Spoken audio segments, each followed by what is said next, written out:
Yo les doy la bienvenida oficialmente a Caníbales aquí por la pantalla de C5N y por supuesto a todos nuestros distinguidos y distinguidas, podríamos decir, caníbales, justamente porque ya es prácticamente un rol, hay que marcarlo. Hoy un poquito tristes, alegres y tristes, ¿está bien? Ahí están como las dos caras, ¿no?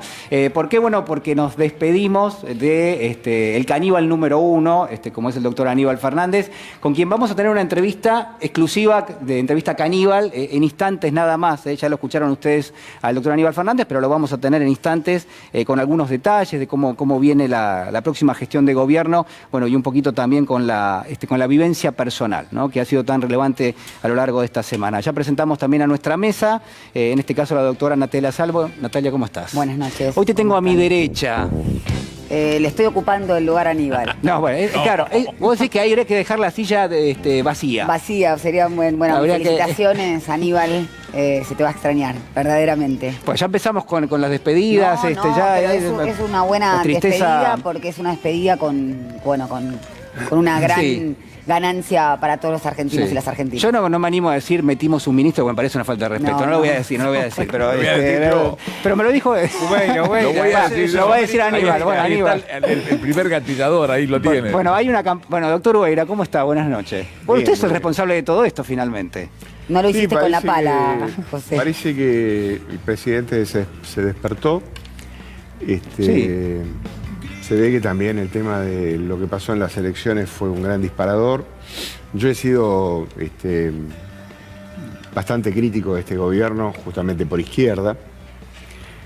¿Se acuerdan el día que hablé de los morrones, el precio que tenían? Lo recordamos, cada intervención suya la recordamos. Bueno, ese era un tema, es un señalador. Yo la verdadera crítica que le hago al gobierno, que era un gobierno pasteurizado, desde el punto de vista peronista. Mire usted. Sabía poco.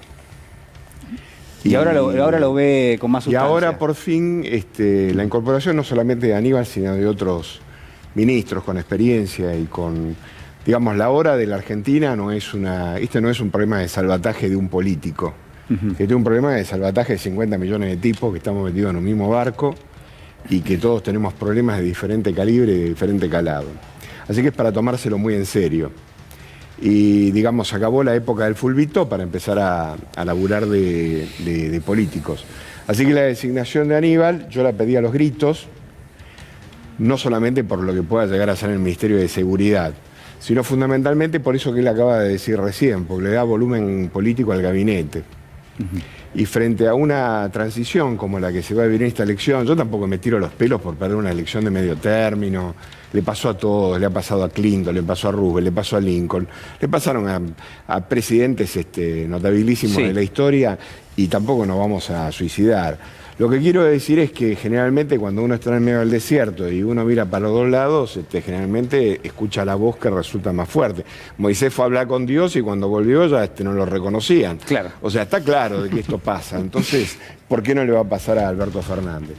Pero lo que sí quiero decir es que le faltaba ese calado que me parece que ahora va a obtener.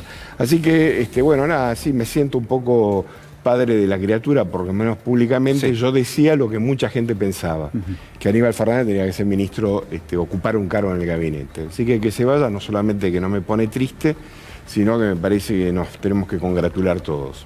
Bueno, muy bien, allí el mensaje del doctor Ubeira. Lo saludamos al doctor Roberto Feletti. Roberto, ¿cómo estás? Buenas noches a todos y todas. Primero decir que yo me sentí muy honrado de compartir este panel con Aníbal.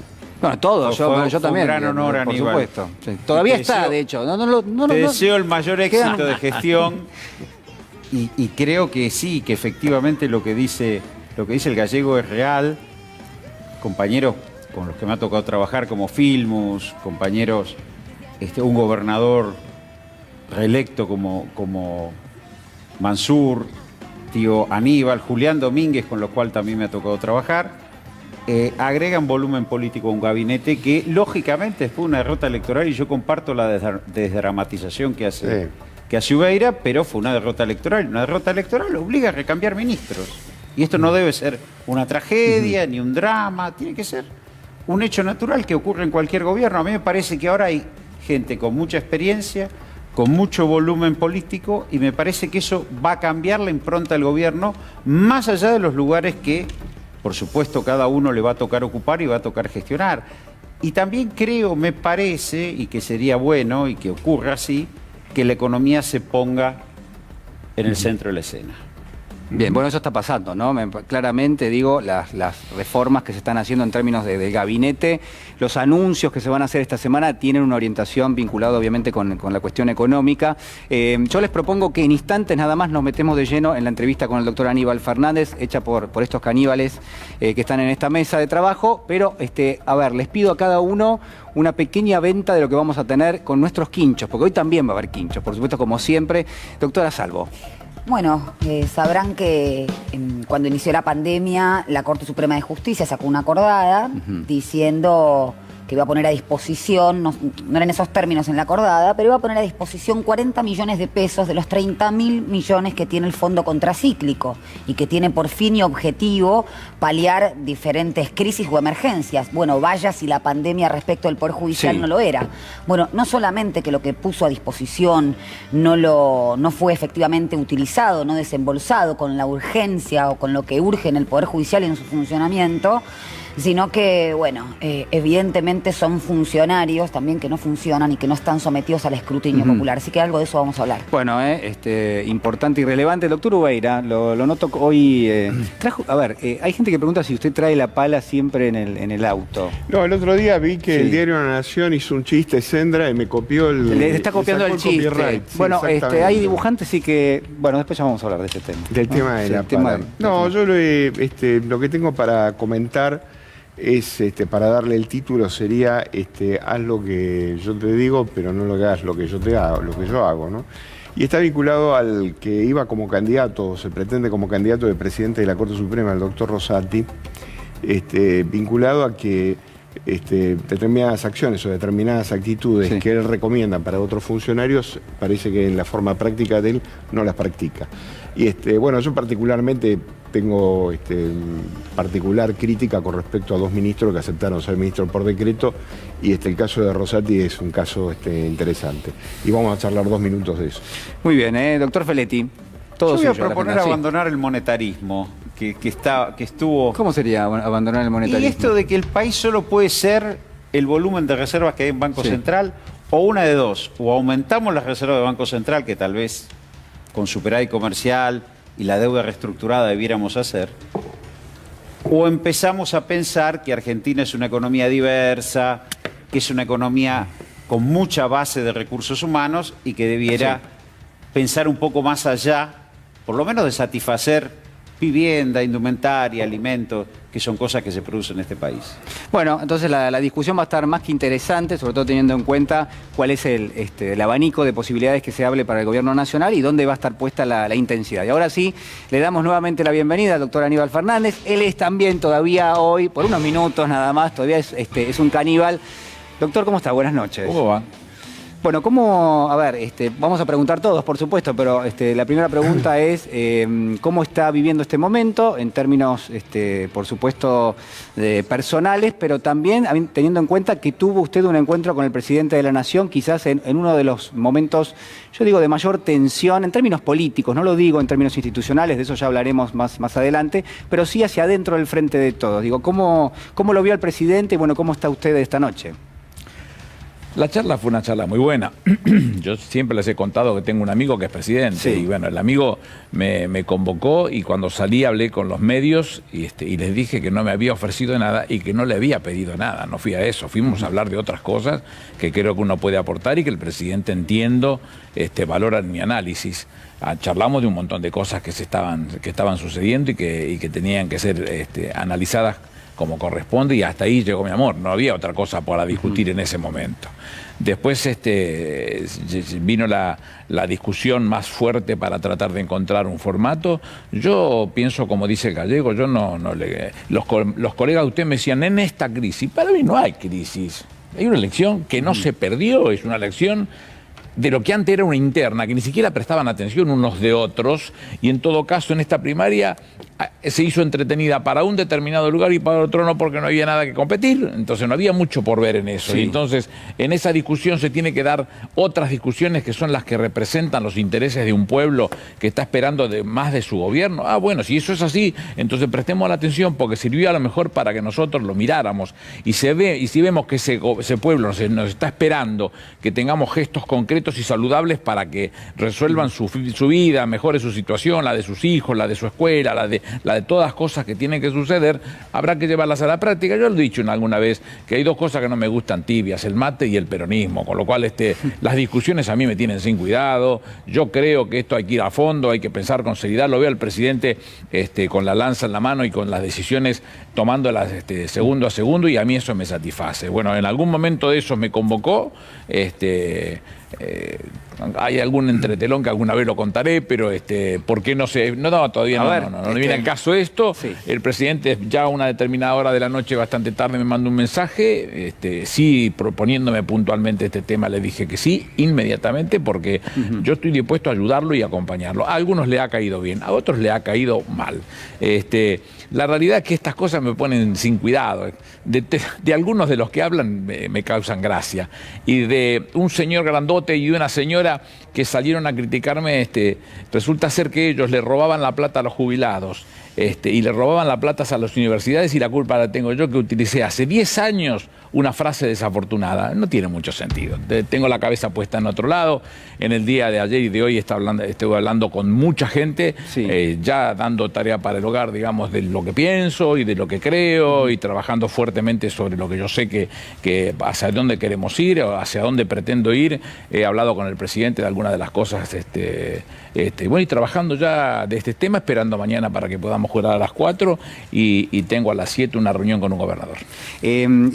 A ver, durante la semana, una de las cuestiones que se puso en discusión era que un poco el gabinete en su metodología estaba funcionando de una determinada manera, y se decía, bueno, aquellos que miraban en detalle cómo trabajaba el gabinete decían, bueno, no es tan eficiente la forma en la cual se trabaja. ¿Por qué? Bueno, porque la jefatura de una determinada área muchas veces tiene un secretario que responde a otro sector, y así sucesivamente. Digamos, esto puede llegar a cambiar a partir de ahora. Usted mencionaba que el gabinete gana volumen político. Lo que se entiende también es que, de alguna manera, cada uno de los ministros realmente va a tener un peso propio en cada una de las áreas. Y es así. A uno le da mucho placer. Creo que como ministro de Salud yo tengo una excelente relación con Trota, con lo cual valoro todo lo que ha puesto en funcionamiento para su ministerio. Pero Jimmy Persic es un enorme cuadro para estar al frente de la educación, un hombre conocido por los 135 distritos de la provincia, por todo el país, y que yo había acordado con él para que fuera mi ministro de Educación si hubiese sido yo gobernador de la provincia de Buenos Aires, con lo cual me da mucho placer verlo. Está hablando de Persic. De Persic, Jimmy Persic, de Jaime Persic. Me parece un cuadro excelente, valoro mucho lo que se ha dado en ese caso y en cada una de las incorporaciones que se ha dado. Todo tiene que ver con eso de darle mucho volumen político y discusión en los ámbitos donde está faltando a lo mejor estatura para dar esa discusión, porque a veces tener la legitimación activa, para los abogados es muy fácil explicarlo eso, requiere de estatura política en este marco a la hora de discutir. Y bueno, y esa creo que es lo que el presidente ha acertado en las decisiones que tomó. Con respecto a un poco a lo que ha sido también los últimos días, hubo quienes de distintos medios de comunicación, algunos periodistas, algunos analistas, buscaron presentar una especie de confrontación muy cruda entre lo que ellos denominaban el kirchnerismo duro y lo que sería el albertismo. Digo, ¿y yo dónde estoy? ¿En cuál de los dos lados tengo que ir? Yo no sé, dígame usted si está en algún lado. Porque yo soy un hombre del presidente, no tengo ninguna duda de eso. ¿Y quién puede dudar de mi relación con Cristina? Entonces, en un tema que yo hablé con el presidente, una de las cosas fue el tema de la puesta a disposición de la renuncia. Unos lo tomaron bien, otros lo tomaron mal. Yo lo tomé bien. Entonces me dicen, bueno, porque los que renunciaron son todos los cercanos a Cristina. Yo no renuncié. Yo lo tomé bien, pero no lo renuncié porque me parecía que era un lugar, quienes tenían que tomar la decisión para que tuviera valor político eran las primeras líneas, digamos. Yo no era una primera línea, Sí. con lo cual la decisión la tomaron los que tenían que tomarla, pero yo lo renuncié y no significa que esté en desacuerdo, al contrario, estaba de acuerdo con hacer esa medida. Me parecía que era un gesto político y ahí se agotó, ya es historia antigua. Me meto en lo que va a ser parte de su gestión, que es el Ministerio de Seguridad. Hay algunas cuestiones que obviamente uno puede leer en el diario todos los días y que está claro que van a ser parte de su agenda. Por ejemplo, ¿qué pasa con el retiro de gendarmería de la Villa 31 en la ciudad de Buenos Aires? Primero hay que analizar cuáles fueron los acuerdos. El Código Civil decía pacta sunt servanda. Los pactos se hicieron para cumplirse. Si hay un pacto que es preexistente a mi persona, hay que respetarlo como tal y hacer las cosas como son. Yo hablé con D'Alessandro hoy ya de la ciudad de Buenos Aires, sí, con quien quedamos en juntarnos en estos días. Yo no sé hacer las cosas de otra manera que no sea hablando. Hablé con Bernie el día de antes de ayer, con quien tengo una relación muy buena hace muchos años. Hay que sentarse y acordarle el formato porque yo sí hay cosas que las quiero redimensionar. La Policía Federal que yo tuve en algún momento no es esta, donde tenemos una PCA que no para de crecer. La creamos nosotros, el Turco Saín y yo, ahí está, no para de crecer, tiene un volumen fenomenal de una fuerza de seguridad civil, con lo cual es mucha satisfacción ver el hijo de uno caminando en la forma que lo está haciendo la Policía de Seguridad Aeroportuaria. La prefectura tan vieja como la patria, porque tiene tan solo un mes menos que nuestro país, dando siempre la respuesta que tiene que dar y que nosotros queremos fortalecer. He hablado con las 4 cúpulas y voy a sostener las 4 cúpulas, no está para andar inventando nada, pero además sí, hay gente que conozco y a la que respeto. En el caso de Gendarmería ha crecido mucho también y es muchas cosas por desarrollar porque se necesita personal en la calle y el personal en la calle yo no quiero que sea la Policía Federal. Yo creo que la Policía Federal tiene cuadros de fondo para investigar y la Policía Federal tiene que proponerse investigar. Y vamos a trabajar fuerte con ello, con lo cual aspiro a reunirme con las 4 cúpulas el día martes. Mañana a las 16 asumimos y el día martes empezar a tomar decisiones que van hacia ese sentido que les estoy comentando. Doctor Ubero, usted estaba haciendo un comentario recién. Sí, que yo comparto con Aníbal, pero porque lo hemos hablado en alguna oportunidad. O sea, la Policía Federal tiene que ser la misma, digamos, tiene que tener la misma estructura que tiene el FBI en los Estados Unidos. O sea, no una policía de calle, sino que tiene que ser una policía investigativa y volver a reasignarle a las tareas verdaderamente importantes del delito complejo a la Policía Federal. Yo no sé si participa de esa idea. Sí, claro. Yo tuve la otra Policía Federal que tenía las 53 comisarías. Claro. Y bueno, con mucho gusto y con mucha vocación he tratado de cuidar todos los hombres y las mujeres que formaban parte de esta estructura. Pero esa una parte ya forma parte de la ciudad. Ya está, es un tema de la ciudad. La otra parte, nosotros queremos explotar esa formación al máximo en las condiciones de la investigación. No quiero verlos en la calle. Me parece que hay una cosa mucho más importante para hacer con esos hombres y esas mujeres que se han formado durante mucho tiempo y no los quiero perder. Yo di una discusión cuando en los últimos tiempos yo dejé la fuerza en el 2009. Sí. Una de las apuestas que más tenía yo era agregar algún rango en el medio que me permitiera estirar más los plazos, porque uno pierde gente muy joven que se va a la casa. Y es una locura eso, tipos formados, hombres y mujeres formados que no se pueden perder, que cuesta mucho al Estado y que le cuesta mucho a la fuerza prepararse para poder hacerlo. Bueno, vamos a tener que trabajar fuerte con eso, pero yo soy muy ambicioso de la Policía Federal. Las otras fuerzas, en el caso de Gendarmería y Prefectura, los que se los acabo de contar, tienen historia propia que hay que fortalecerla y que los conozco a sus titulares. Y en el caso específicamente, recién venía hablando con el titular de la Policía de Seguridad Aeroportuaria de un tema específico que me interesa a mí, y yo no juego al policía, entonces ¿cómo quiero recibir la información? Yo no quiero adelantarme a la información. Todo lo que tienen que hacer desde el punto de vista de la gestión policial es de ellos. Una vez que se concretó, yo la quiero conocer. No voy adelante, voy detrás de la información. Doctor Fernández, a ver, dos lugares importantes en la República Argentina, puntualmente la provincia de Buenos Aires y también Rosario, ¿no? en Santa Fe. Dos lugares que, donde es muy compleja la política de seguridad. Quiero preguntarle qué piensa hacer con eso. Bueno, hay que sentarse con las autoridades. Ya tengo las entrevistas pactadas. En el caso de Rosario. En el caso de Rosario, sí. Dos entrevistas pactadas.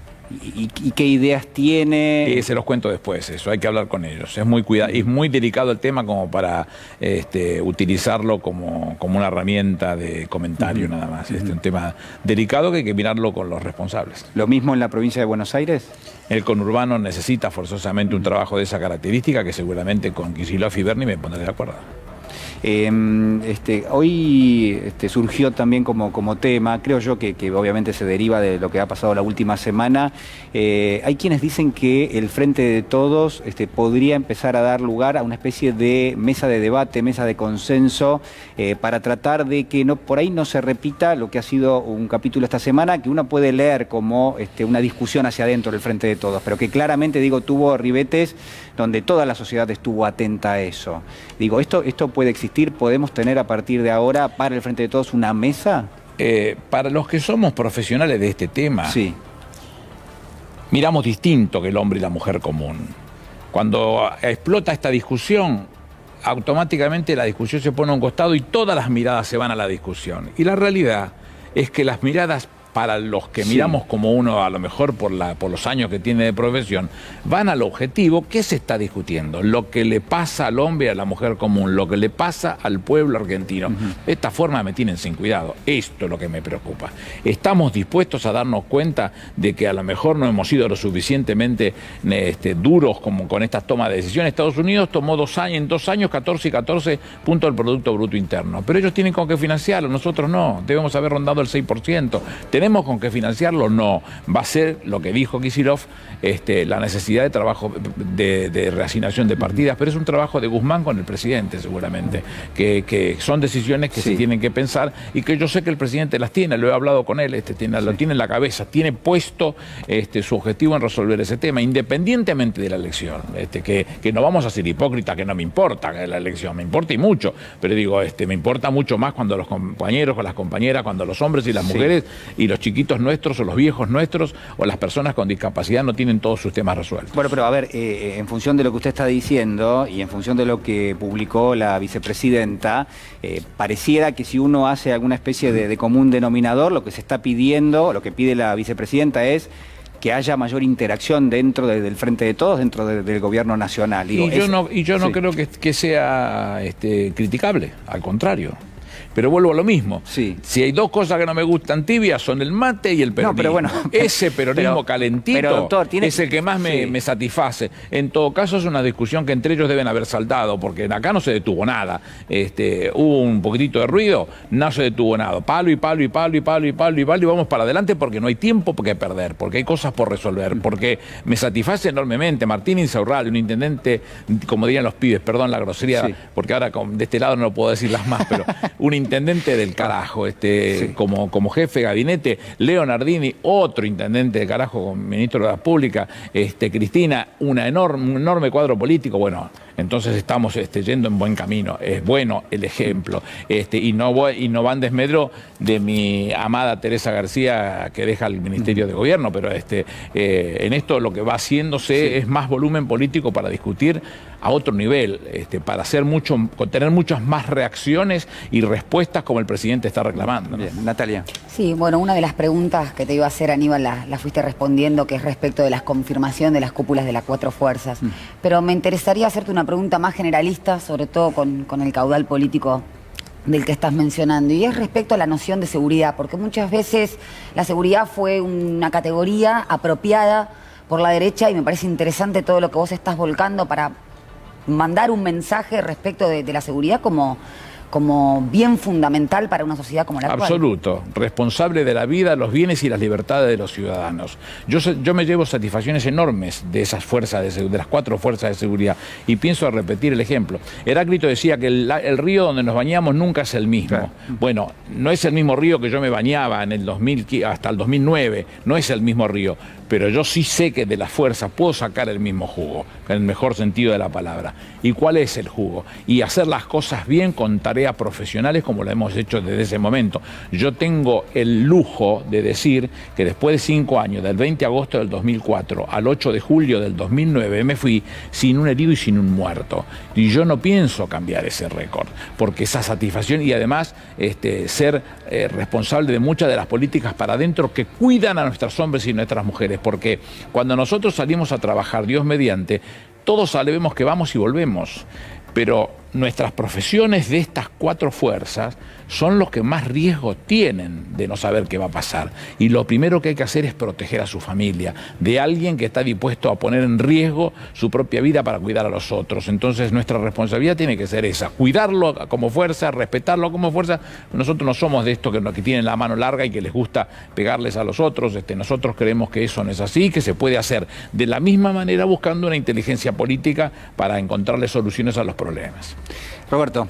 Sí, yo en la línea con Nati, efectivamente, y están los dos, la seguridad no tiene por qué ser un tema de los conservadores, no, porque además nuestras ciudades son ciudades de espacio público y nada más noble que garantizar el espacio público para que los ciudadanos se encuentren, vayan a porque un rico se mueve del country al trabajo en un auto o al shopping, en cambio para nuestros trabajadores, para... Es que el secreto de todo lo que uno tiene que tener en la cabeza lo diste vos, Roberto. Acabas de darlo vos en ese tema. ¿Cuándo uno podría irse de esta función satisfecho? Si vos lográs que los hombres y las mujeres que van a trabajar todos los días puedan hacerlo sin que los roben.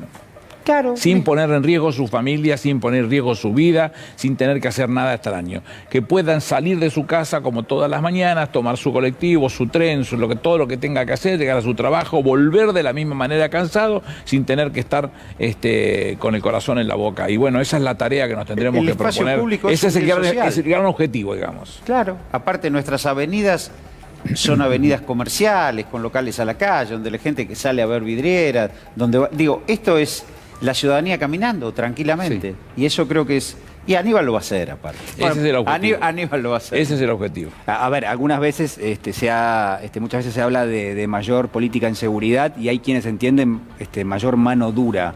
Claramente no. Yo vuelvo a repetir, ¿no? No lo hice nunca eso. No lo hice nunca. Tengo 5 años para explicarlo. 5.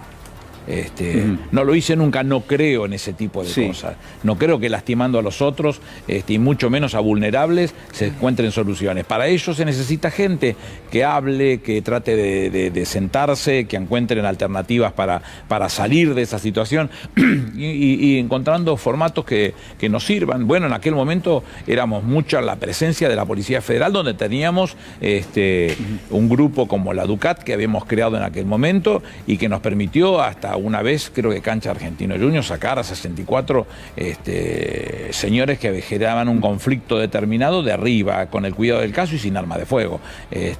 Se pueden hacer esas cosas. Yo creo en esas cosas, porque lo hemos hecho. Entonces, vuelvo a insistir, si bien el río en el que nos bañamos no es el mismo, yo tengo esperanza de que el nuevo río en el que me tenga que bañar pueda tener más o menos posibilidades de desarrollar una estrategia para la fuerza de la misma característica.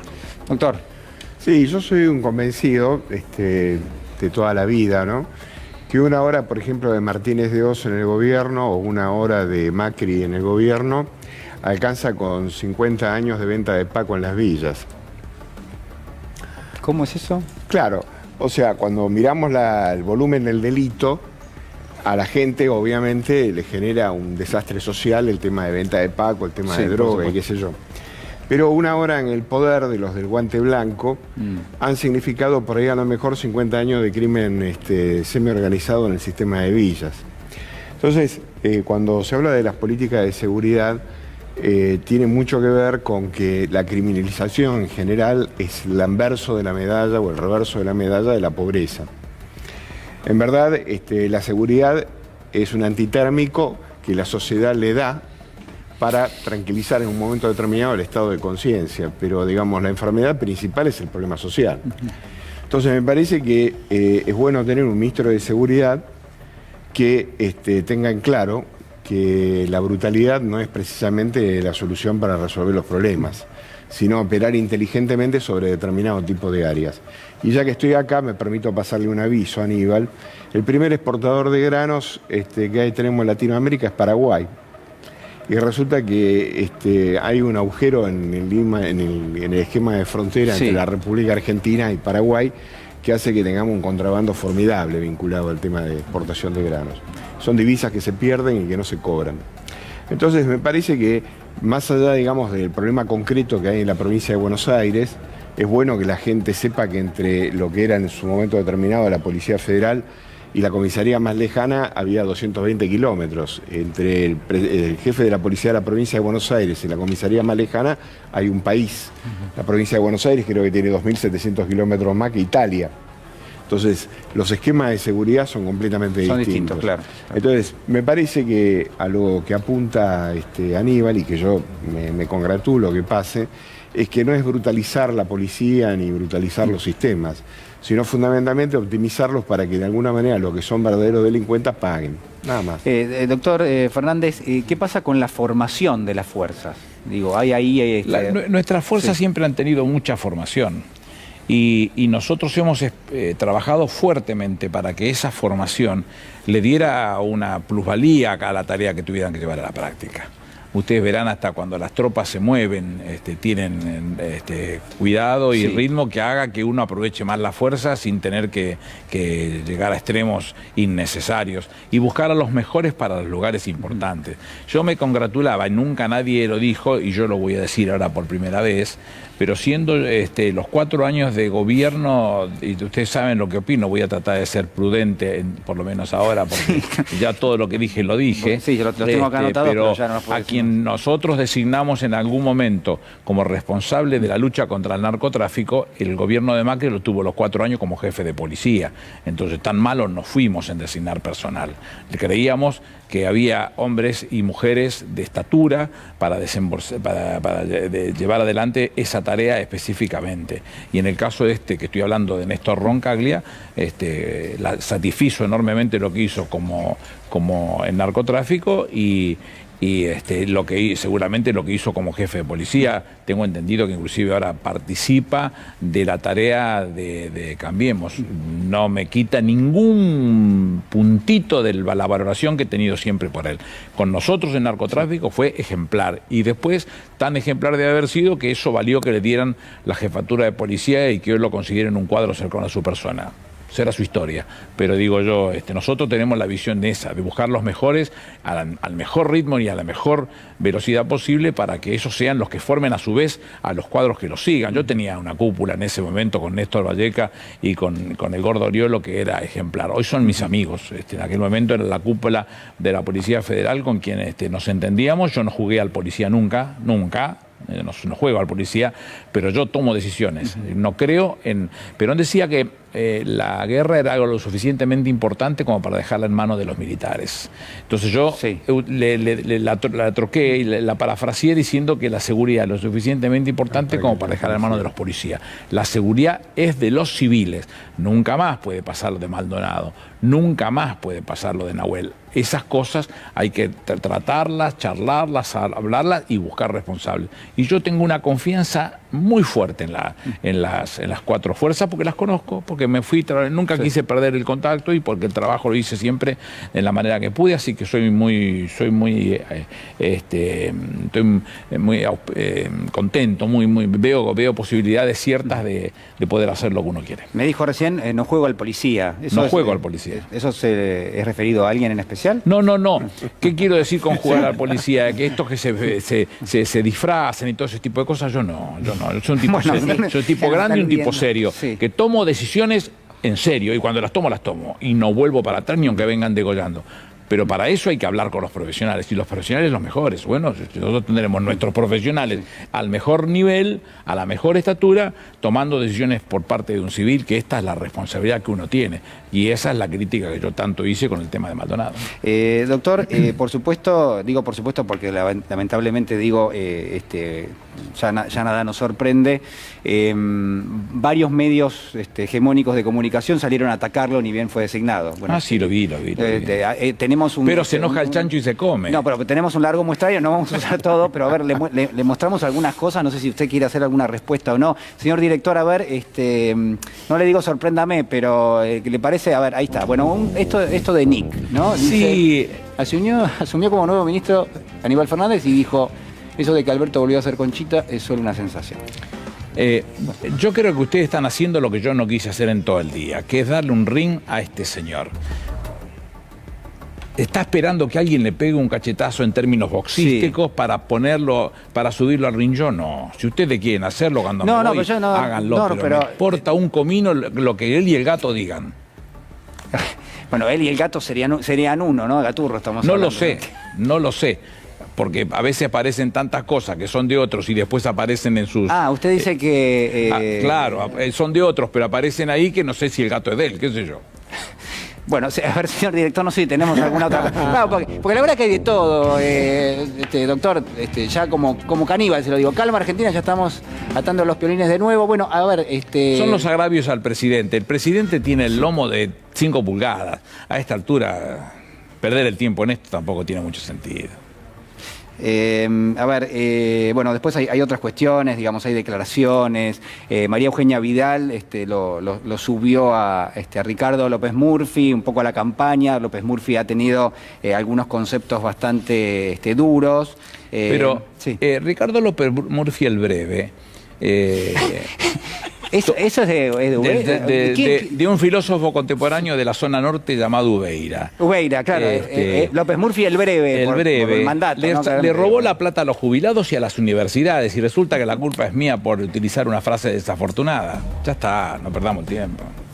Pero, a ver, hay un interés detrás de Juntos por el Cambio. Sí, hay un interés de alguien de hacer ruido con estas cosas. Leí en Clarín, yo leo Clarín, una notita fea de una mamá que le hicieron decir a la mamá que le molestaba que yo fuera a la seguridad porque habían matado a su hijo en marzo del 2012.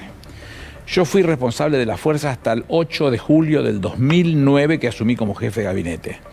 Y dejé de ser jefe de gabinete el 10 de diciembre del 2011. Yo no estaba en la fuerza, era senador nacional cuando pasó eso.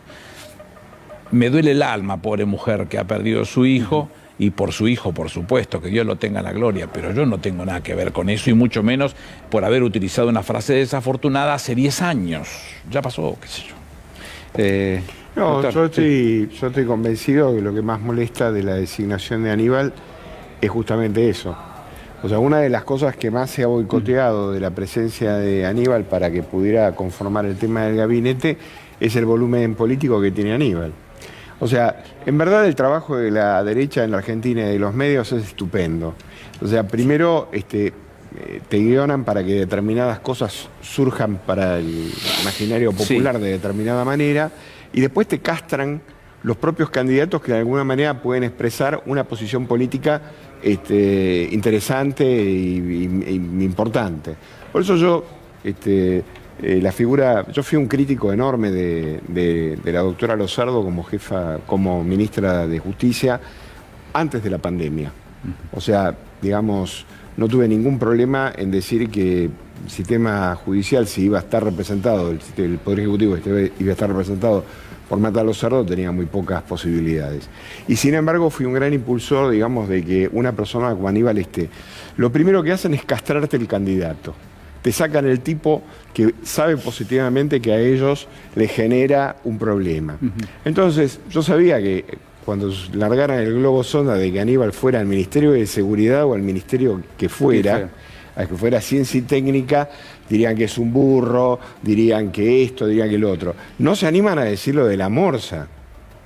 Pero si pudieran, estarían dándole con el tema del amor. O sea, hasta han dicho que el Papa, yo lo vi a Campanella, que hace buenas películas, pero que es un estúpido. Bueno, pero yo vi la campaña esa también, ahora de vuelta empezaron ponen algunos artículos viejos, digamos. Hay una campaña anti-Aníbal Fernández de pero vuelta. por eso digo, o sea, digo, Campanella, no sé, digo Campanella porque es el que me viene ahora a la memoria.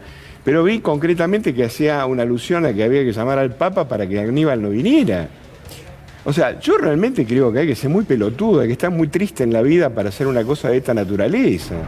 Digo, el tipo hará buenas películas, yo la vi, El secreto de sus ojos la vi 4 veces, está extraordinario. O sea, como director... Dale, campeón, yo está bárbaro. Ahora, digamos, ¿para qué te referís a un tipo al cual estigmatizaron, lo rompieron, lo desarmaron de cualquier manera... para que perdiera una elección? O sea, es un agravio a la democracia el tema de la campaña que se hizo con Aníbal Fernández para que él no fuera gobernador y perder una elección nacional. Necesitaron de la mesa judicial. Necesitaron de eso. Y vos todavía por encima, ahora que vuelve, que no tiene absolutamente nada, que se comprobó que la nata que estaban en cana y el otro la nata que merecería estarlo, resulta que armaron todo ese operativo. Y ahora que lo nombran jefe, bueno, me quedé, ¿no? Ministro de Seguridad. Ministro de Seguridad, ¿lo venís a castrar de antemano? No, y utilizando la imagen del Papa. Bueno, la verdad que es una... en verdad hay gente que debe estar muy, muy triste, muy sola en la vida, ¿no? El doctor Feletti, sí. No, digo, esto se inscribe en lo que hemos hablado más de una vez, de la falta de vocación democrática de la oposición. Y el otro tema, que es lo que decía Aníbal, nadie... Yo no voy a hablar de meritocracia, pero un poco de bilardismo, de los resultados mandan. Claro. Un tipo que fue 15 días ministro de Economía, que fue expulsado, que su gestión, como otras, terminó en una catástrofe. Por lo menos un poco de respeto y que después critique sus políticas públicas. Bueno, un gobierno democrático, una actitud democrática, deja jugar al ministro, deja que despliegue su agenda y después criticará o no los resultados de sus políticas públicas. Pero acá es descalificar la persona, y eso es muy complicado desde el punto de vista de una vida democrática en este país. Después podremos discutir si tal medida estuvo bien, estuvo mal. Ahora, y además, vuelvo al tema del bilardismo, del doctor Bilardo, de los resultados mandan. Nadie mide resultados, nadie mide la señora que se vestía de uniforme de fajina y va a recorrer. Claro que, pero y terminamos con un muerto baleado por la espalda. Digo, estas cosas hay que ponerlas blanco sobre negro, porque si no nos vamos al demonio. Pero y con otras fuerzas, como por ejemplo la gendarmería, influyendo en expedientes judiciales. ¿No? Eso también es importante. Claro. A mí me parece que hay que destacar en línea con lo que decía Ubeira, que lo que intentan hacer es socavar la autoridad simbólica de aquellos políticos o políticas que tienen densidad y que están a la altura de las circunstancias para gestionar en un momento complejo post-pandemia como el que estamos viviendo. Pero de cualquier manera lo hacen, ¿no? No, de cualquier manera, pero por eso en los graphs que estaban pasando o en los chistes que estaban pasando, fíjate que obviamente intentan hacerlo con la autoridad presidencial, intentan socavar la autoridad presidencial, no solamente poniéndolo como un tonto, poniéndolo como alguien direccionado como la vicepresidenta, sino también lo van a intentar hacer con Aníbal. Estuvieron reflotando también las cuestiones del 2015 que tienen que ver, por eso digo, es interesante destacar para verlo en lo concreto. ¿Qué pasaba con la mesa judicial? ¿O qué pasaba con el armado de causas? ¿O qué pasaba con el armado de causas para interferir en los procesos electorales? Bueno, lo que pasó con Aníbal. Entonces, yo estoy encantado con lo de Aníbal porque no asumió y ya lo jode. La verdad me encanta. Es extraordinario. Bueno, es la mejor forma de que queda claro cuáles son las intenciones, ¿no? Ni siquiera hay una crítica hacia el ejercicio de la cosa pública. Yo puedo putear porque no soy un candidato a ministro. No, usted por ahora puede. Vamos a ver si en algún momento lo tenemos también sentado allí. El delirio místico de Campanella me interesa brevemente, ¿no? Por supuesto no puede ser parte de nuestra agenda, pero para aquel que no lo vio, o sea, ahí está. Esto decía estimado Pontifex, por supuesto, no creo en su infalibilidad, pero sí en su criterio y bondad. Aníbal Fernández acaba de ser escrito, sí, por eso. Infalibilidad. Claro, por eso me trabé. El ministro de Seguridad. Le pido de rodillas su apoyo. Para mí usted no es Francisco, es Jorge, ya no llego a leer, un argentino, más como yo, ayúdenos. Bueno, claramente tuvo algún tipo de crisis en el medio, ¿no? De pensamiento. Pero claro, porque yo digo, pero por eso digo, o sea, la figura de Aníbal es una figura muy importante porque realmente los jode, o sea, los desequilibra. Cosa que a mí me parece, o sea, como el Cid todavía no asumió, ya ganó la batalla, o sea, los pone complicados. Y me gustan que haya muchos más Aníbales en el gabinete. Bueno, felizmente algunos han aparecido, en fin, a otros no los tengo. Pero no creo que haya una figura pública que más haya hecho por la defensa de este gobierno, como no ha sido el caso de Aníbal. Así que esté, aunque sea en el Ministerio de Seguridad, donde sea que esté. Yo lo hubiera querido como jefe de gabinete, pero lo digo públicamente porque yo no tengo ningún compromiso con el gobierno. Lo ha dicho. Pero bueno... se está citando a usted mismo hace unos programas. Todo el tiempo. Autorreferencial. Podemos iniciar una campaña para jefe de gabinete aún. No, bueno, seamos cautelosos. Seamos prudentes. Estamos bien. Estamos bien. Bueno, doctor Fernández, a ver, una de las cuestiones más importantes, ¿cómo empieza el día de mañana? En términos personales, por supuesto va a estar la jura, pero además de eso, hacia el futuro, ¿no? Esto que hablábamos con el gobernador Kicillof, ese componente de futuro que toda la sociedad siempre necesita, que le digan, bueno, qué es lo que viene, cómo va a ser su gestión, sobre qué se va a parar justamente para llevar adelante su gestión. El día de mañana requiere de ordenar un montón de cosas, entre otras las charlas con las cúpulas de las distintas fuerzas a las 16 de la Asunción y de ahí para el Ministerio, porque tengo la primera reunión a las 19. El martes tendré reunión con las 4 fuerzas, con lo cual empezamos a tomar decisiones sobre temas importantes, que hoy charlamos 2 de los más importantes, y que tiene que ver con esa necesidad que tenemos de estar en todos lados. Bueno, yo no soy de los que le gusta dejar pasar el tiempo, por eso aproveché todo lo que pude y vamos camino a eso, a la conclusión de las charlas en esta semana con repaso de todo lo que tenemos que hacer en cada una de las regiones de nuestro país. Principales desafíos, digamos, 2 o 3 elementos que a usted le parezca que son desafiantes y quizás son de mediano plazo y no de corto. Sí, asistir a la justicia en todo lo que se tiene que hacer en esto, ¿no?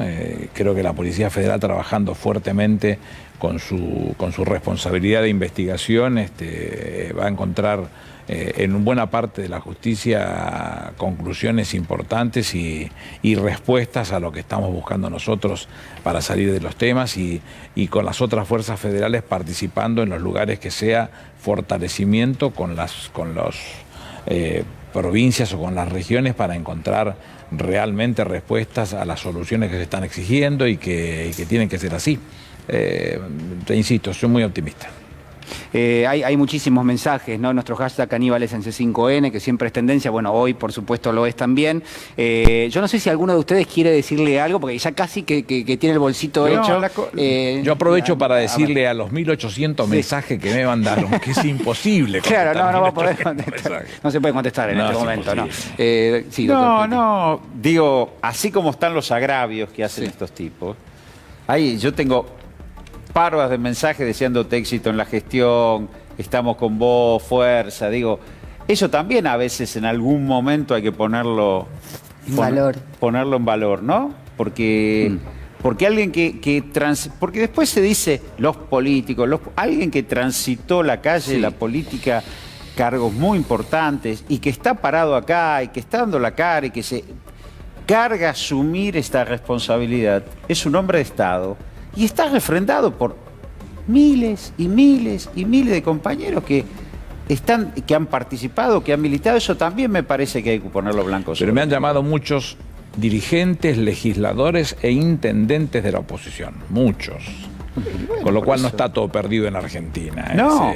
Se puede hablar, se puede pensar. No, si no nos quedamos con Nico Campanella, claro. Sería una locura. Me dio mucha satisfacción que muchos dirigentes, legisladores e intendentes de la oposición hayan llamado para desear buena gestión y para proponernos hacer cosas juntos. Con lo cual, vuelvo a insistir, no todo está perdido.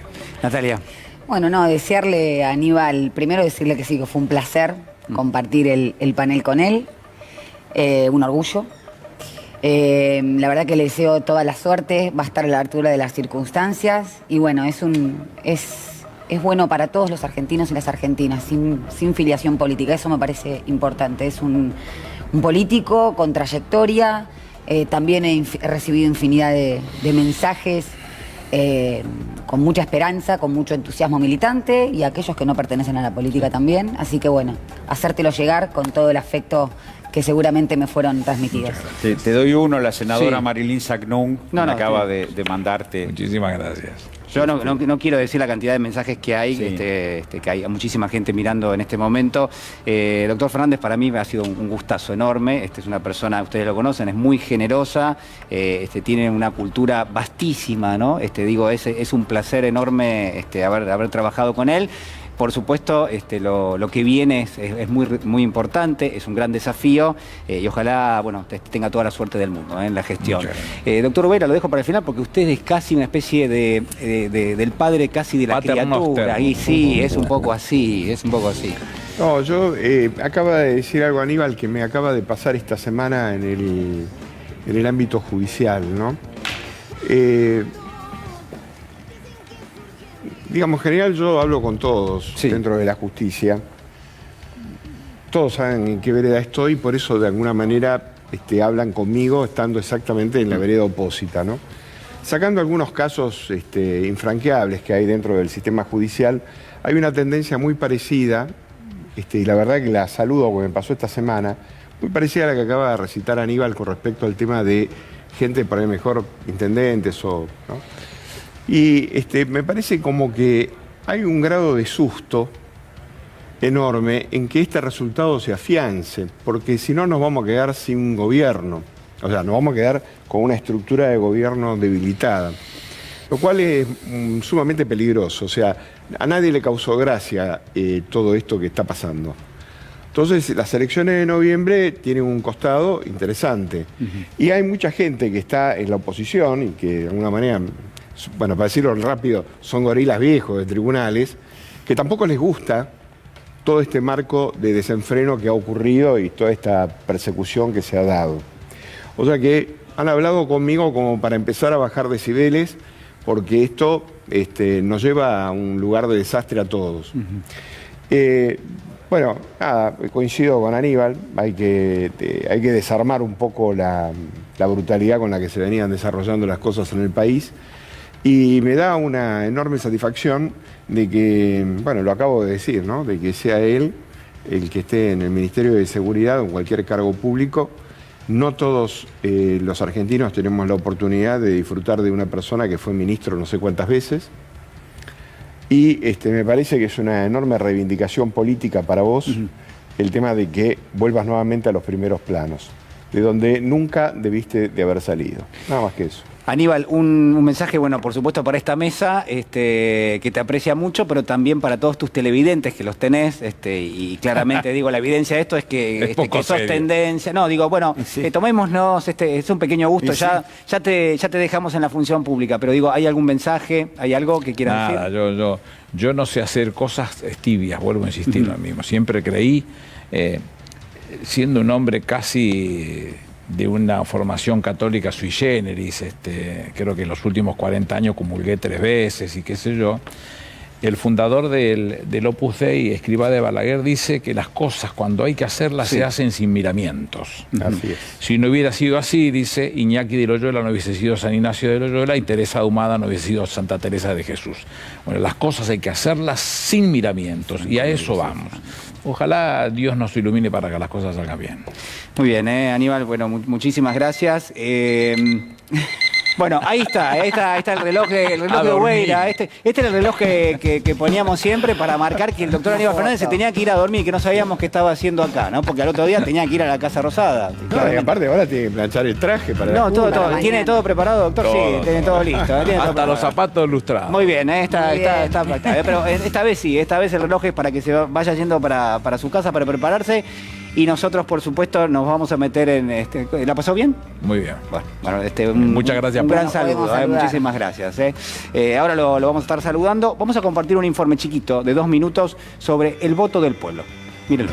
Uno también tiene que decir todo, digamos, ¿no? O sea, más allá de que parezca común, lo cierto es que casi todos los gobiernos en el mundo que enfrentaron elecciones en el contexto de una pandemia perdieron, si eran de izquierda, de derecha, de centro, independientemente de quién. ¿Por qué? Porque hay un malestar. Pierde Merkel, que sabe de su derrota y se aleja. Sufre Macron lo indecible.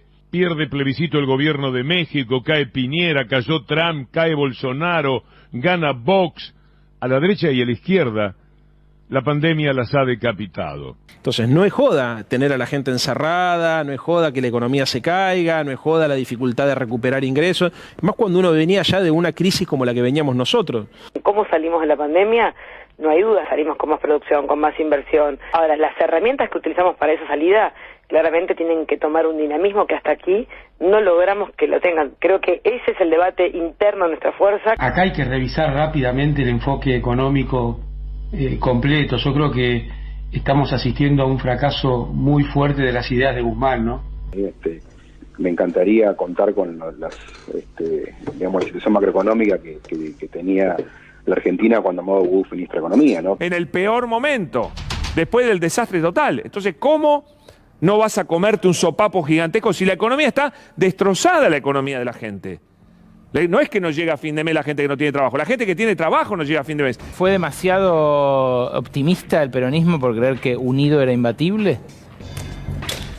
Yo creo que costaba registrar el empeoramiento de las condiciones de vida. Me parece que eso no se registró en ninguna de las patas adecuadamente. Me parece que, por lo menos, me pareció que Cristina lo miraba un poco más. Lo dijo por lo menos un par de veces. Por lo menos con claridad. Me parece que ahí hubo un registro mucho más acertado de que las cosas no estaban bien. El IFE fue una medida acertada en un momento, no fue suficiente, no fue regular y continua, no lo cobraron todos, sino algunos, pero este año no hubo ni siquiera. ¿Alguien te llamó? ¿Pudiste hablar con alguien? ¿Tuviste alguna respuesta? No, tuve algunas charlas con algunos compañeros, pude plantear algunas cuestiones. Lo que pasa es que a veces uno siente que cuando dice algunas cosas con mucho ímpetu, y ya lo empiezan a mirar con cara, con ojos se rascan torcidos, mucho ¿viste? para adentro, Pitu. No les cabe nada. No, y cualquiera que por ahí pareciera, para algunos, no para todos, cualquiera que sale un poco de la línea ya empieza a hacer fuego amigo. Es muy difícil a veces, siento, para algunos compañeros.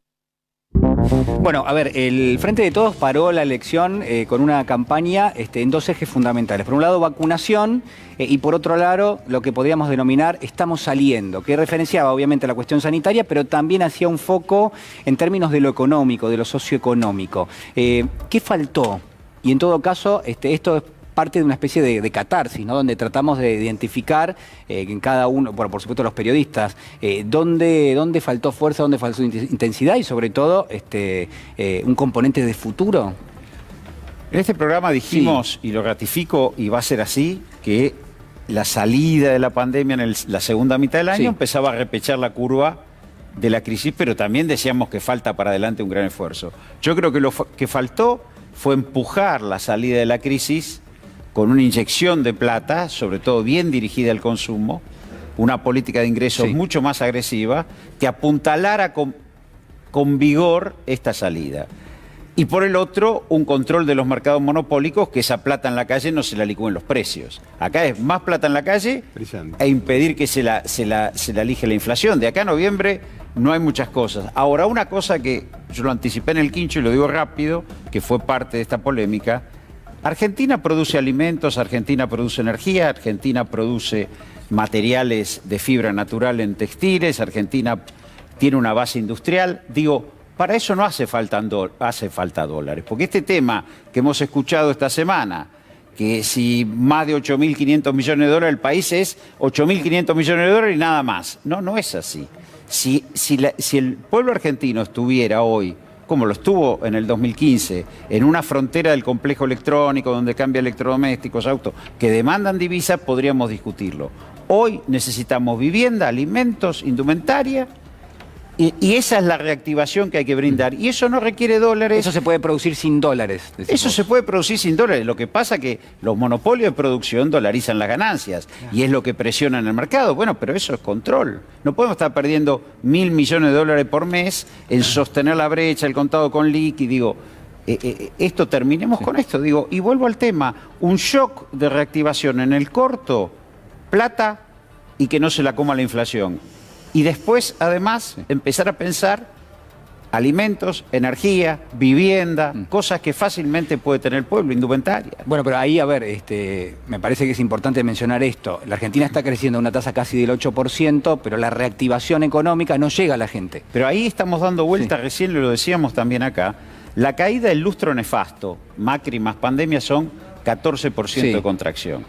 Si la Argentina termina este año con el 8, habremos recuperado un poco más de la mitad. Todavía nos queda 2 años más de esfuerzo. ¿Pero por qué no llega a la gente? Digamos, ¿qué es lo que está fallando? ¿Dónde hay un problema? Bueno, porque creo que tenemos una apropiación monopólica de la política de ingresos. Digo, cuando estamos teniendo una inflación que ha desbordado la pauta presupuestaria, bueno, ahí hay algo. ¿Por qué el gobierno cerró el mercado de carnes? Intervino en el mercado. Y porque el asado iba a pasar los 1.000 pesos el kilogramo, entonces no llega a la gente. No se iba a desacoplar de los precios internacionales. No, creo que tiene que ver con lo que dijo el 18 de diciembre pasado Cristina Kirchner, cuando habló de que el crecimiento económico no se lo apropien cuatro personas y la gente se quede con la ñata contra el vidrio. Tiene que ver con esto, ¿no? Obviamente que la reactivación económica, el crecimiento económico de la industria que se mostró y que por supuesto tiene una oposición total con los 46 de los 48 meses en donde la industria se retrajo del gobierno macrista, no compararse con eso, como decía Máximo Kirchner también, sino ver que esa plata no se está distribuyendo y no llega al mercado interno, porque Argentina siempre creció cuando el mercado interno también lo hizo. Y lo que está planteando la gente, creo yo, más allá de las discusiones respecto de la derechización o no del voto, tiene que ver con eso. Por supuesto que el rumbo no lo es. No es cerrado, se apuesta a la producción y al trabajo, pero sí hay algo que no está llegando a la gente, que no se puede recomponer el poder adquisitivo salario, lo decía Dugan recién, ¿no? O sea, la gente que tiene salario no llega a fin de mes, entonces ese salario que se dejó en el 2015 en $589, era el más alto de América Latina, y lo dejó Macri en $221, fue golpeado obviamente por la retracción económica de la pandemia, también por la inflación, porque no le ganó la inflación. Entonces me parece que estamos en un momento para decir cómo podemos cumplirle a la gente que ese dinero le llegue a su bolsillo. Pero a ver, ahí hay algo importante, ¿no? Porque siempre en economía, pero también en política se ve, cuando hay un factor de debilidad, los grupos más poderosos son los que terminan capturando una parte importante de esa disputa, ¿no? Y lo que hemos visto, y se veía ya en los últimos años, durante el gobierno macrista, fue que los grupos que eran poderosos, ¿cómo terminaron? Mucho más poderosos. Y lo que estamos viendo hoy es justamente que hay una disputa de carácter desigual, Gallego. Sí, me parece que como nunca tiene que haber un rol del Estado como superárbitro para que esto no... Sí. ¿Precios y salarios? Sí, para mí tiene que ver, las medidas tienen que ser draconianas. O sea, cuando son circunstancias como esta... O sea, yo creo que no tomamos realmente conciencia de que hemos atravesado una de las tragedias para las que un político no está preparado, ¿no?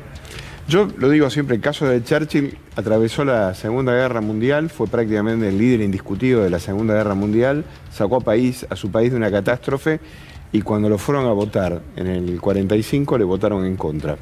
Y Churchill no fue reelecto primer ministro de Gran Bretaña. En general hay como una rebelión de las sociedades a aquellos líderes que atraviesan o hacen atravesar momentos dificilísimos de la sociedad.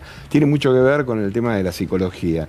Es que la prohibición dada por el líder a la sociedad para no realizar determinado tipo de conductas es como cuando vos le planteás a tu hijo adolescente que determinado tipo de cosas le hacen mal y no permitírselas. Generalmente se produce un estado de rebelión y los de la derecha monopolizan y catalizan eso diciéndole concretamente destruyamos el poder constituido y tirémosle piedra a todo lo que esté en el medio. Claro, claro. Por eso Vox está elegida en España como una fuerza emergente, paralela del franquismo más rancio. Pero uno puede pensar que esta campaña se derechizó. Totalmente. ¿Se derechizó la campaña? Se derechizó no por el efecto, digamos, el batallar de los medios de prensa, más determinados líderes políticos que irracionalmente planteaban lo que planteaban, llevó de alguna manera a que estemos en un estado totalmente derechizado. Entonces, digamos, la emergencia económica no se puede entender si no analizar la emergencia política. Pero por derecha discutir la emergencia económica es casi imposible, digamos, porque estamos hablando de aquellos sectores que menos ingresos tienen. La derecha lo que dice es, no existen, digamos, brillante, los sacamos. porque hemos llegado a un punto de irracionalidad absoluta. Vos fíjate el caso de Angela Merkel. Pero seamos cuidadosos con eso. Perdón, termino el concepto. Angela Merkel, 4 periodos como canciller de Alemania, 16 años en el ejercicio del poder. No va a poder de ninguna manera colocar su candidato. Claro, la sociedad alemana está enojada con Merkel y no va a colocar su propio candidato. Entonces, lo que quiero decir es que debe ser, sin duda, el canciller más importante que ha tenido Alemania después de Adenauer. Sí. No tengo duda. Bueno, es irracional. Bueno, ¿qué es lo que tiene que hacer el gobierno? Para mí, es persistir en ser árbitro de la sociedad. Sí. Segundo lugar, un plan Marshall criollo que de alguna manera le llegue a satisfacer las cosas más elementales de la vida cotidiana. Sí. Y darle una gran bola al sistema de la educación y volver a colocar los pibes dentro de las escuelas como organizador laboral. Es importante eso que dijiste. Sí, Roberto, yo quiero ser cauto con esto porque la izquierda hizo la mejor elección de su historia. Es decir, la campaña habrá sido muy derechizada, pero la realidad es que Cambiemos mantiene el 40%, Milei es un fenómeno capitalino, Esper sacó solo el 4%, y tuvimos 1.400.000 ciudadanos y ciudadanas que fueron a votar en blanco, anularon su voto, gente que no fue a votar y gente que votó a la izquierda. ¿Y eso qué dice? Masivamente. ¿Qué dice de la elección? Que están enojados y no, que la economía, lo que dice la elección es que la economía hay que ponerla en el centro de la escena.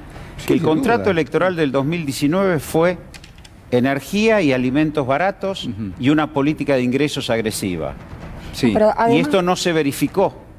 No se verificó en los términos. Y como bien decía el gallego, los monopolios, si no los regula el Estado, terminan destruyendo el Estado y la sociedad. Esto ya lo dijo Keynes, Kalecki, lo dijeron economistas muy prestigiosos, no hace falta que lo diga yo. Pero además creo que esa derecha lo que trata de hacer es apropiarse de la hermenéutica de la interpretación de ese voto. Desde ya, que yo, más allá de que la campaña haya estado derechizada y sea un fenómeno mundial, la gente está enojada justamente, no solamente por la pandemia, sino porque no les llega el dinero para poder vivir, tiene una vida precaria, obviamente que el trabajo es un ordenador social, pero ellos sí tienen una demanda concentrada, porque tanto Santilli como Tetaz, como Larreta, Vidal, todos pregonan, Espert, López Murphy, el Breve, pregonan la flexibilización laboral, es decir, en esta tensión de la puja distributiva, siguen apoyando a los grupos concentrados para que se queden y amplíen su margen de ganancia. A ver, nos metemos en la carta de Cristina Fernández de Kirchner, porque ahí hay algunas pistas interesantes para ver lo que viene, sobre todo dónde está el eje de la discusión. Lo compartimos.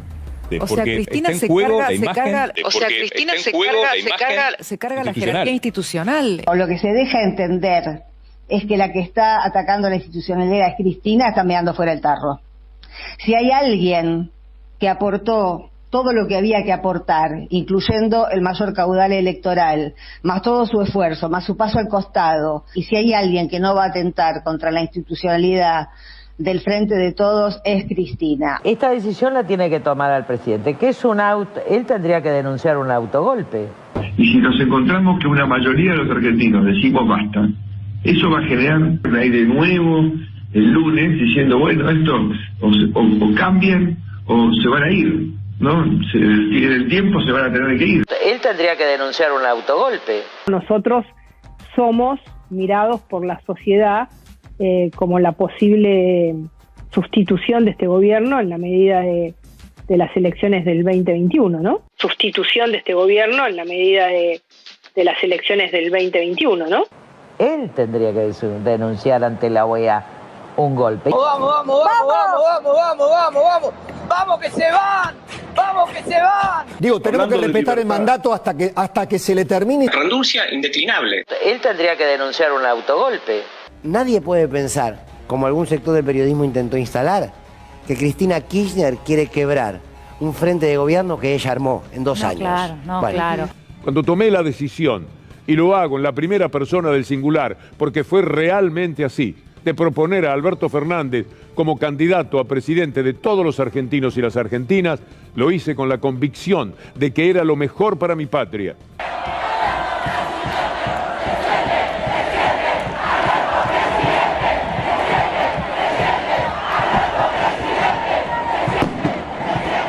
Se siente y se necesita, que es mucho mejor. Bueno, suscribo las palabras de Natalia, ¿no? Que decía, bueno, hay una especie de apropiación y de tratar de imponer una determinada lectura a los hechos que han tenido lugar en la última semana. Creo que cada uno de nosotros, por supuesto, tiene una apreciación que tiene el carácter subjetivo, como tiene que ser, pero al mismo tiempo hay un peligro importante, ¿no? En dejar que haya alguna especie de discurso monopólico tratando de decir, bueno, por ejemplo, la vicepresidenta está atentando contra la institucionalidad. Digo, ¿qué es esto? ¿Sabés qué, Julián? Sí. Varias veces nosotros hemos referido a la sociedad o al modelo de sociedad que postula el neoliberalismo como creador de subjetividad. La ausencia total del conflicto. No hay conflicto. Y la política es conflicto. A veces esos conflictos se llevan a lo público. Sí. Pero es justamente el juego de la democracia. Si no, uno se apuesta a que la política sea solamente gestión y la paz de los sepulcros. Entonces yo lo que creo que hizo Cristina es manifestar esa cuestión, hablar de que a veces esas estadísticas son errantes y que hay que fijarse en la complejidad y en la realidad social para ver lo que en el territorio efectivamente la gente está pidiendo. Me parece que hay que abordarlo desde ese lugar, o sea, desdramatizarlo absolutamente. Sí. Esto fue un debate en el frente de todos, donde uno podría decir, bueno, en rigor lo que hubo fue una discusión que tuvo un carácter público. Es decir, todos participamos en esa discusión. Lo ideal hubiera sido que se formara una mesa de consenso con los líderes de la coalición y que estas cosas se procesaran sin carácter público, y que el gabinete recambie después de un resultado electoral adverso es una cosa normal. Y que todos pensamos, y lo hemos discutido aquí, a pesar de ser oficialistas, votantes del Frente de Todos, militantes políticos, que el gabinete nacional necesita figuras de mayor volumen político.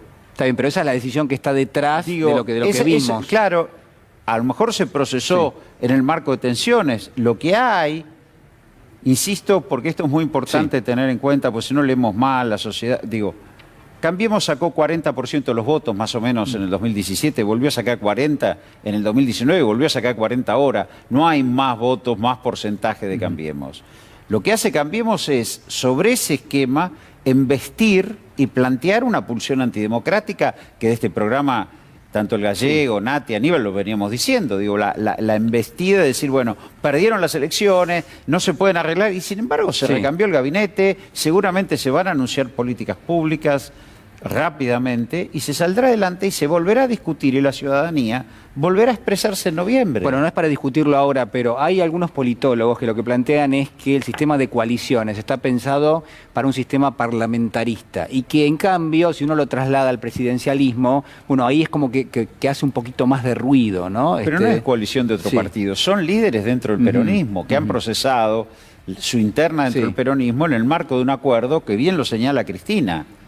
Es decir, son líderes dentro del peronismo. El peronismo sufrió una fractura en el 2013, eso lo llevó a dos derrotas electorales 2015-2017, se unifica y retorna al gobierno. Además creo que no es recomendable importar institutos de la politología de interpretación que no son propios de nuestro sistema. El peronismo frentista siempre se transformó a través de las mismas prácticas y me parece que hay que, insisto, desdramatizar esos conflictos. ¿Gallego?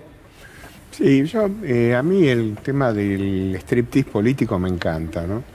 O sea, cuando las cosas... ¿Qué sería el striptease político? Sí, cuando se reputean en público me parece maravilloso porque se sacan la bronca y se ve que el hombre, al igual que...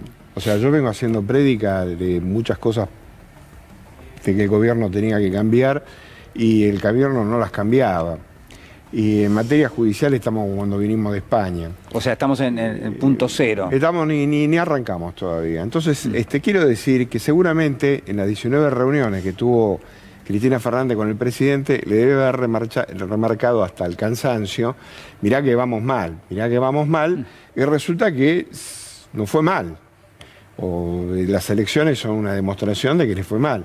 Entonces, bueno, ¿qué hizo? Escribió una carta y lo reputió en público para que no tenga ninguna duda el pueblo argentino de que las medidas que se tomaron y la forma en que fue elegido y la forma en que fue candidateado y cómo se ejerce el poder, de alguna manera pone en riesgo lo que significa la estructura de esta alianza.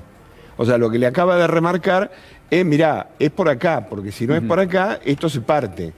Bueno, a ver, a mí me parece un ejercicio sincero, me parece un sano, ejercicio ¿te parece? Absolutamente sano, porque el señor que votó en blanco, o el que no fue a votar, que es el voto que supuestamente falta, este fantasma y qué sé yo, dice, bueno, parece que alguien tomó nota de que realmente estamos mal.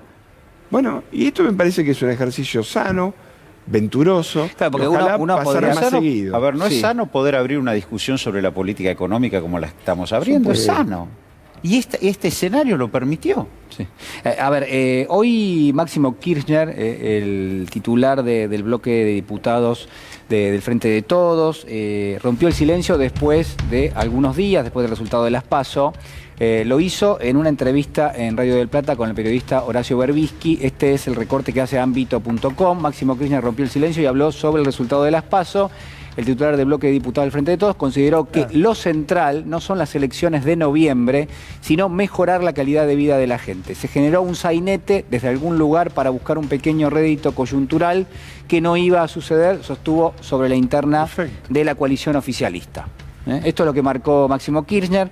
La verdad que la entrevista yo se la recomiendo, es muy interesante.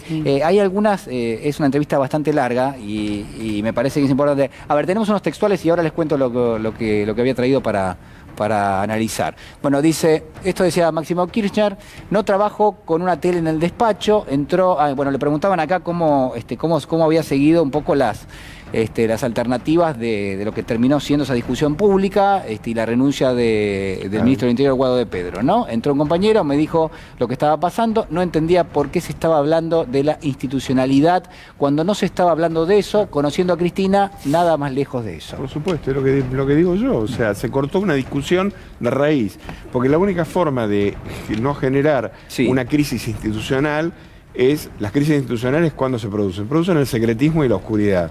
En cambio, de esta manera quedó un debate expuesto para toda la sociedad. Sabemos concretamente qué es lo que le pasaba por la cabeza a la líder más importante que tiene la República Argentina en materia política, y se acabó la discusión, se acabaron los problemas. O sea, cambio de gabinete, pusimos lo que hay que poner. Bueno, se acaba de ir uno que había que poner, que era esencial. Y no pasa más que eso tampoco. Pero tampoco es para tirarse de los pelos. Pero la gente tiene el derecho a saber concretamente qué le pasa por la cabeza a los tipos que gobiernan este país. Y mientras la gente no sabe eso, la gente duda. Y cuando vos dudás es donde realmente empiezan los problemas. Esto es importante. Y ahora vendrá lo económico. Y Kirchner toda su vida tuvo un gran ministro de Economía, como fue Labaña, pero que tomaba las decisiones políticas de la economía era él. Importante. Eso es lo importante. Después lo demás es chamullo.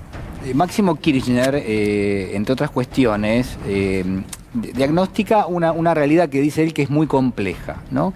Y entiende que eso, en un contexto electoral, obviamente implica una cuestión inédita, digamos, donde no hay recetas. Y cuando se le pregunta en detalle, dice, bueno, lo que viene de ahora en adelante, escuchen bien, es la politización de las demandas. Lo que él dice es, tuvimos pandemia, esa articulación que existe entre los militantes que recorren habitualmente las calles, que toman contacto con las problemáticas que son comunes a todos, no pudieron ser instrumentadas ni llevadas a la discusión de carácter político. O sea que faltó ese trabajo. Yo creo que Máximo lo viene recalcando hace mucho tiempo. Él en uno de sus últimos discursos dijo, a mí me había llamado mucho la atención, habló de la importancia de la participación social, política y sindical para concretar los deseos colectivos y la articulación política, incluso llamó a participar en las cooperativas de los colegios, en los clubes sociales, y es poder llevar las demandas de la sociedad a la política y no la política a la sociedad. Eso es lo que se está, la realidad aumentada. Y es muy importante lo que dice con respecto a no tener un televisor en su despacho, que creo que es una forma de graficar la diferencia entre la política real y lo que son los medios de comunicación, que es el terreno o el territorio de la derecha. Así es. Bueno, doctor, sí. Sí, no, bueno, es darle anclaje social al voto también, es eso, porque es darle vida social a un voto. Digo, En el 2019 hubo un compromiso electoral que después, bueno, lo que Máximo está... Indudablemente gran parte fue la pandemia, pero la necesidad de anclar estas demandas con las referencias intermedias. Sí, es clave, ¿eh? Bueno, a ver, vamos a hacer una pequeña pausa y en instantes ya retomamos con las charlas de Quincho, ¿eh? El momento preferido del doctor Ubeira en este programa. Vamos. Bueno, generalmente cuando tenemos esta cortina solemos brindar. ¿Ustedes ven alguna copa por acá? No, la verdad que no, pero tenemos una charla de Quincho virtual, digamos, como tuviéramos... No, hay una queja expresa la producción que el doctor Feletti tiene algo que decir. Diría mi dinero no vale, como dice el flamante ministro designado. La verdad que hay como una, ¿no? Ya va a llegar, extrañeza. Claro, ahora que se fue Aníbal, nos dejaron sin vino. Se ve que había hay botellas de agua acá abajo, bueno, Julián, no puede ser. Bueno, igual vamos a hacer una charla de Quincho, en este caso... crocante de seco que estoy, eso bueno, ahora conseguimos un vasito de agua. Bueno, doctor Ubeira, somos todos oídos. Sí, el otro día recordé un reportaje con el tema de Stornelli, porque justamente lo tengo ahora para elevar a juicio, me está corriendo el plazo.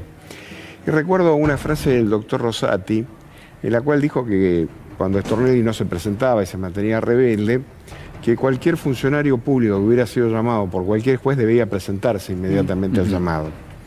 Y entonces Eddie Zunino, que es el que hace el reportaje, le dice, bueno, pero en el caso particular de Ramos Padilla, que es un juez hostil o pretensamente hostil y qué sé yo. Dijo, no, a cualquier juez de la nación un funcionario debe presentarse. Dice, a nosotros la Corte Suprema de la Nación no nos quiere mucha gente, pero somos la Corte. Bueno, ahora me acabo de enterar recientemente que tiene una causa promovida por enriquecimiento ilícito el doctor Rosati en Santa Fe. Digo esto porque surgió porque Clarín, no sé si te enteraste, que lo pontificó ya como presidente de la Corte Suprema. Bueno, eso usted lo adelantó en el programa. Yo le iba a preguntar quién es el que lo estaba impulsando. Bueno, Clarín estaba ahí. Y resulta que ahora vengo a enterarme que el doctor Rosati tiene una causa abierta por enriquecimiento ilícito en el Juzgado Federal de Santa Fe por el Juez Federal de Santa Fe. Y bueno, lo ha recusado, que es la primera vez en la historia que un ministro de la Corte Suprema recusa un juez. Supuestamente por una malquerencia con su hijo y que no lo afecta directamente, no es la relación del juez con él como persona, sino aparentemente con un pariente que creo que es un hijo. Y en verdad, yo debo decir que tengo prejuicio, porque no sería honesto con ustedes ni con la audiencia, porque ya lo dije, un juez que llega a través de un decreto en general no te garantiza mucho sobre las garantías constitucionales que le emergen a los argentinos. Pero ahora que está como candidato a presidente, teniendo una causa pendiente y no concurriendo al llamado de la justicia con un planteo de recusación, la verdad que lo invalida, me parece que como candidato a presidente, y como pasa en eso, pasan en cantidad de cosas, ¿no? Ya pasa con Rosencrantz, con lo que ya sabemos del tema de la amistad, el tema del testimonio. Yo lo que quiero decir es que, independientemente de estas elecciones y los dramas que viven los argentinos, es bueno que de alguna manera no se nos pase desapercibido que la institucionalidad no solamente son las elecciones o si Cristina recrimina algo al presidente. La institucionalidad significa de que el presidente o los integrantes de la Corte tienen que hacer lo que dicen que van a hacer cuando dan reportajes y se refieren a otros. Nada más. Muy bien, gracias, doctor Ubeira. Natalia. Bueno, como se había anticipado, la Corte Suprema de Justicia, con la acordada 4, cuando empezó la pandemia, dijo que iba a poner a disposición 40 millones de pesos de los 30.000 millones de pesos que tienen un fondo contracíclico. No solamente que no lo hizo, un fondo que está exclusivamente destinado para asistir al Poder Judicial de la Nación, con todo el cuestionamiento que tiene actualmente, en momentos de emergencia como lo fue la pandemia. Me parece que es importante destacar esto porque es el Consejo de la Magistratura, que es el que debe ejecutar y administrar el presupuesto del Poder Judicial, tal cual lo impone el artículo 114 de la Constitución Nacional. Y la Corte, a través de esta acumulación de dinero, ¿no?, de mantener como una especie de superintendencia, lo que hace es tener una especie de extorsión también sobre todo el Poder Judicial, un poquito en sintonía con lo que venía diciendo José. Entonces, estos funcionarios del Poder Judicial tan cuestionados hoy en día por los motivos que decía el Gallego, y por otros tantos más, son también funcionarios que no funcionan y que no están sometidos al escrutinio judicial. Y esto me parece que es muy importante que la sociedad lo sepa, aprovechando este momento de debate general para seguir resaltando en uno de los poderes constituidos del Estado qué es lo que no funciona. Bueno, un debate que obviamente vamos a seguir, por supuesto, en este programa, ese es el compromiso. Doctor Feletti, me dicen que como usted hizo un comentario contra la producción ahora va a meter un corte en el medio antes de para que yo no pueda la reciprocidad que se suele decir. Bueno, hacemos una pausa. ¿Cómo no? Pausa. Muy bien, seguimos en Caníbales. Los cortes en este programa son realmente muy buenos. Tendríamos que grabarlos y pasarlos cuando enganchamos. Doctor Feletti. No, ya para el programa que viene 2 cosas. Insistir con esto de que no puede ser que todo peso que camina va a parar al dólar. Sí. Empecemos a pensar que este es un país muy grande, muy diverso y que podemos tener una base monetaria y podemos tener una economía reactivada, por lo menos en aquellos bienes que no requieren dólares. Y me parece que me gustaría insistir sobre esta discusión, ¿no? Energía, alimento, indumentaria, vivienda. Si resolvemos eso en los próximos 5 años. Pero por ejemplo. Ahí resolvemos alguien vestido, alimentado, viviendo bajo techo. Pero no es menor. Pero a ver, Roberto, pero es cierto que la Argentina tiene algo que se llama restricción externa y que tendría que todos los países emergentes las tienen. Bueno, pero en el caso de Argentina, cada vez que se presenta esa restricción, se nos terminan los dólares y el crecimiento se frena. Ahí tiene que ver con quiénes son los que se llevan los dólares, ahí tiene que ver quiénes son los que miden su patrimonio en dólares y no es posible que habiendo 120.000 empresas medianas no se pueda reconstruir mínimamente un circuito no tan transnacionalizado. Un copyright, nada más esto de la no derechización del voto, se lo agradezco a Daniela Bambil del Instituto Independencia que me acercó todos los datos, que no hay tal voto derechizado. Gracias, Daniela. Bueno, estamos terminando nuestro programa, espero que lo hayan pasado bien. Queda una especie de hilo de tristeza por la partida del doctor Aníbal Fernández a la función pública, pero ¿saben qué? Metimos un ministro, señores y señores, metimos un ministro. Me dijeron que no lo diga, no lo estoy diciendo, pero... gran triunfo de Ubeira. Gran triunfo de Ubeira. Gran triunfo de Ubeira. Tiene 2 causas, digo, por las que pelear, ¿no? El bolillero y el tema de la pala, que vamos a indagar eso el próximo programa. Dejamos a morir mal. Ya está el señor... Sí, ya está el señor Juan Amorín acá, está participando. ¿Quién va de ministro? Pregunta. Feletti. No. Hay toda una discusión a ver quién es el nuevo caníbal. Bueno, vamos a ver para la próxima semana. Nos despedimos, ya viene el señor Juan Amorín con su conflicto de intereses. Nos reencontramos el próximo domingo. Cuídense.